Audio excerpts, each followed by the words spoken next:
গত রাত্রে 12টার দিকে আমি বারান্দায় বসেছিলাম, তখন দূর থেকে শুনি এক ব্যক্তি চিৎকার করে বলতেছে, আমার মা হসপিটালে, আমাকে কিছু সাহায্য করেন। হাসপাতালে ভর্তি বাবারা, সাহায্য করবেন। তখন তার সাথে কথা হয়, আমি জিজ্ঞেস করি মোবাইল নাম্বার আছে কিনা, কিন্তু সে বলে তার কোনো মোবাইল নাম্বার নাই, যোগাযোগের কোনো ব্যবস্থা নাই। সো দ্যাটস ওয়াই আমি জিজ্ঞেস করি কোন হসপিটালে ভর্তি, সে বলছে মিরপুর 2 নম্বর কিডনি হসপিটালে। তো সরাসরি চলে আসলাম মিরপুর 2 নম্বর কিডনি হসপিটালে। চলুন দেখি, একটু খোঁজ নেই এবং সত্যতা যাচাই করি।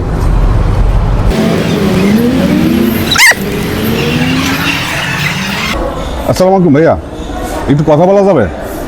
আমি আসলে আসছি ব্লাড ডোনার্স অফ বাংলাদেশ, আমার একটা সংগঠন আছে, আমরা মানবিক কাজ করে থাকি আর কি। এখন আমার এলাকায় এক রিক্সাওয়ালা গতকালকে আর কি বলছে যে তার মা আপনাদের এখানে ভর্তি আছে, ওনার সাহায্যের দরকার। এখন ওনার কাছে আমি মোবাইল নাম্বার চাইছিলাম, বাট ওনার কোনো মোবাইল নাম্বার বা কোনো কিছু দিতে পারে না, বাট ইনফরমেশন দিচ্ছে হয়েছে আপনাদের এই হসপিটালে ভর্তি আর কি। একটু কি কাইন্ডলি ইনফরমেশন দিতে পারবেন কিনা তাহলে? নাম হয়েছে আপনার মর্জিনা বেগম, 2 নং কিডনি হাসপাতাল, ওয়ার্ড নাম্বার বলছে 3 আর বেড নাম্বার 7। মর্জিনা বেগম নামে। হ্যাঁ,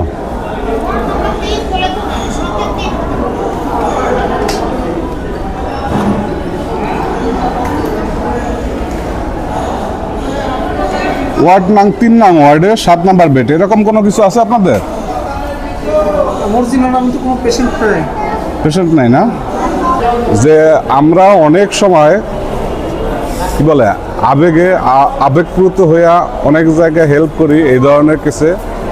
এই যে দেখেন আমি এখানে চলে আসছি, এটার কারণ হয়েছে একটাই, যে অনেকটাই আমি উদাহরণ দিই যে কার নিচে ছিলে সিনের পিছনে দৌড়াচ্ছি আমরা।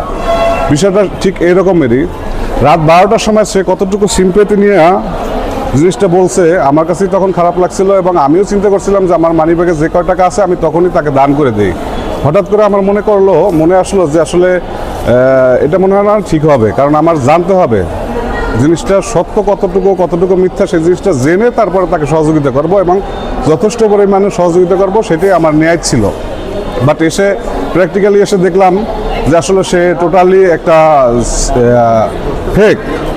ফেক এবং এমন একটা প্ল্যান করছে যে রাত 12টার সময় যখন মানুষ শুইতে যায় সেই টাইমটায় সে মানুষ সব কিছু ফ্রেশ হয়ে যখন শুইতে যায়, তখন যদি শোনে একটা লোক রাস্তার ভিতরে চিৎকার করে বলতেছে আমার মা হসপিটালে, এটা কতটুকু একটা প্যাথেটিক। এবং অনেক লোকে আমি দেখছি তখনকার আমার বাসার পাশের ফ্ল্যাটে এবং তার পাশের বাসার লোকজন সিগারেটের প্যাকেটের ভিতরে টাকা ঢুকাইয়া তারপরে তাকে সহযোগিতা করতেছে। এই ধরনের মানুষের জন্য প্রকৃত যারা সাফারার, প্রকৃত যারা কষ্টে আছে, সেই মানুষগুলো আসলে বঞ্চিত হচ্ছে আমাদের কাছ থেকে। আমরা যারা মিডল ক্লাস সহযোগিতা করতে চাই, এদের কারণেই আমাদের আসলে সহযোগিতাটা থেমে যায়। এই ধরনের মানুষকে আমি ওর ছবি দিয়ে দিব, আপনারা চিনে রাখবেন। এবং এই ধরনের কার্যক্রম না জেনে আপনাদের কাছে সবার কাছে অনুরোধ থাকবে একটাই, হাত জোড় অনুরোধ, যে কাউকে টাকা পয়সা বা কোনো সহযোগিতা করবেন আগে জানেন সত্য কতটুকু।